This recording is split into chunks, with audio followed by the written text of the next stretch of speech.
Hello everyone and welcome to another video. If you're not subscribed, please remember to do so. Really does help me out and you'll get to see more wonderful content like this. I also have an Instagram below if you want to follow me for some car related stuff, and probably a Twitter as well, which is also in the description. Now, a few months ago I asked you all the question, should I keep the classics on the road, the retro, the vintage cars that I own? And it was overwhelmingly no, but there was a lot of yeses in there as well. And because I love these cars and I love this little Maestro and I love the SD1, the Cortina, all that jazz, I thought we'll do a little experiment. I will park this car one way the entire winter, and I will make sure one side is shielded and one side isn't, and we'll review the results and we'll give you a bit of a PSA on should you keep your classic car on the road or your retro car or your vintage car on the road, or should you take it off the road for the winter. So this only really applies if you live in the UK or anywhere that has gritted roads.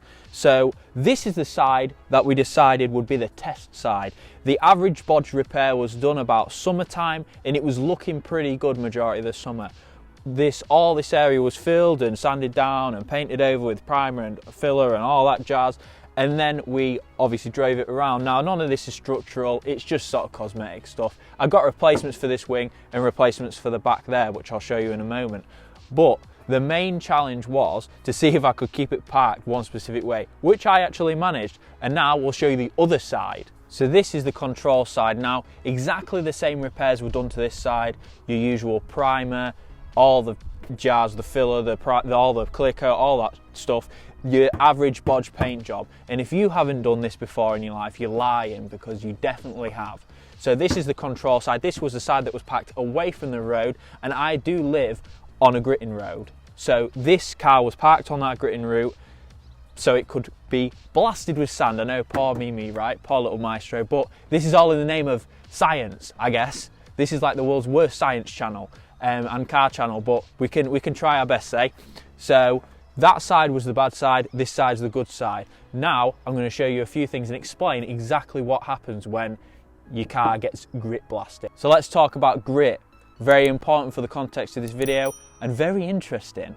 So grit is 90% salt and 10% sand. Now the salt is to create a saline solution which freezes at a lower temperature than water, and the sand gives you car traction and helps stick the saline solution to the road and wherever it gets blasted, usually all over the side of your car, making it look a bit crap. So where does the problem lie? Well, the problem is that saline solution is very corrosive, as salt is very corrosive to metal. So when that gritter goes past, it blasts all that up your car, it makes it look terrible, and all that solution, if your car's wet, or when it rains, or if it's snowy, etc., or even living in a humid climate like the UK, it blasts it all in these areas that you don't check.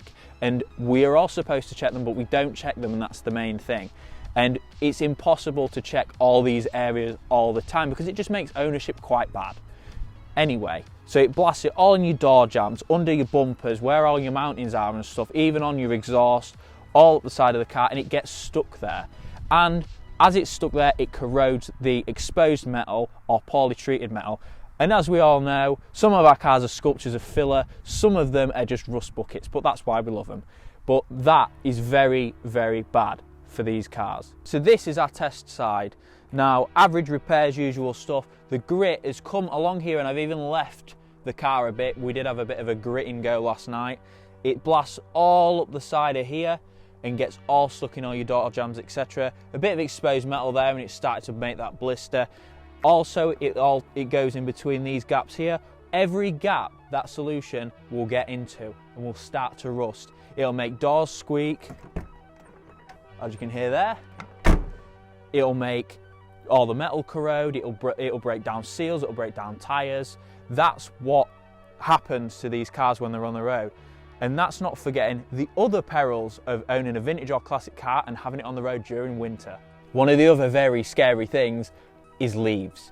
They get all over the floor, as they do in autumn, as the trees shed their leaves, and they start to rot and compost all over the floor. That traps moisture, and if you have a car like this and you park it on a road with trees on it, it gets all in all your gaps, gets down into the gaps between the bonnet, And if you have a lovely spoiler like my lovely car, it gets down in between those and it can rot that out as well. Also, when it's sat there, you've got all that moisture constantly, so you may as well be parked in the middle of a wet field, which is obviously not very good for a car like this.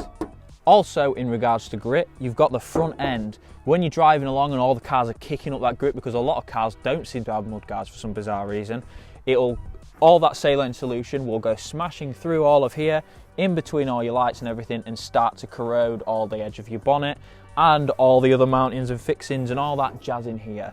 Also, another thing to note is batteries.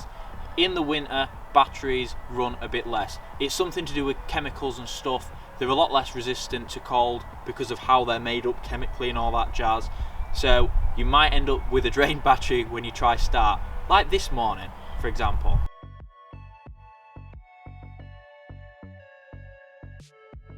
The conclusion. Would I do this again, and should you do this?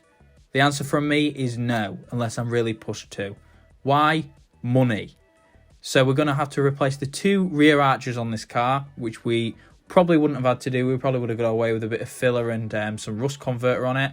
That's going to cost about 150 quid a side, bare minimum, so that's 300 quid.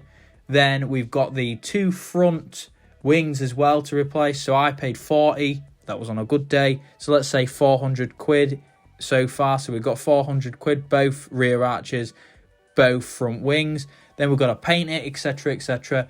That is well in excess of 400 quid, moving on to the 500s. So we're getting quite expensive there just for a winter's motoring in the easiest sense. So what would I do different? I would pay about 33 quid for storage, which is the average price around my area. That's off the road, that's under a cover, and that sounds pretty good to me. And that works out a lot cheaper than having to do all this work. Of course, you could argue if you do the work properly, it's not going to happen. But regardless, it will happen either this year or next year. If you keep a car on the road that's as old as this, with the average amount of rust proofing, they will rust. That's just a fact. So that is probably the best advice I can give you on this video. If you're going to keep it there, clean it thoroughly. Go through all of the wheel arch lips, go through all the door jambs, all these little nooks and crannies, and get it cleaned, and do a chassis wash at least twice a month. If you're not going to keep it on the road, get it under a cover, but make sure you dry it first, or you could end up with a literal it fermenting underneath a cover, and that is something you don't want. So, thank you for watching this video. Do you keep a classic car on the road?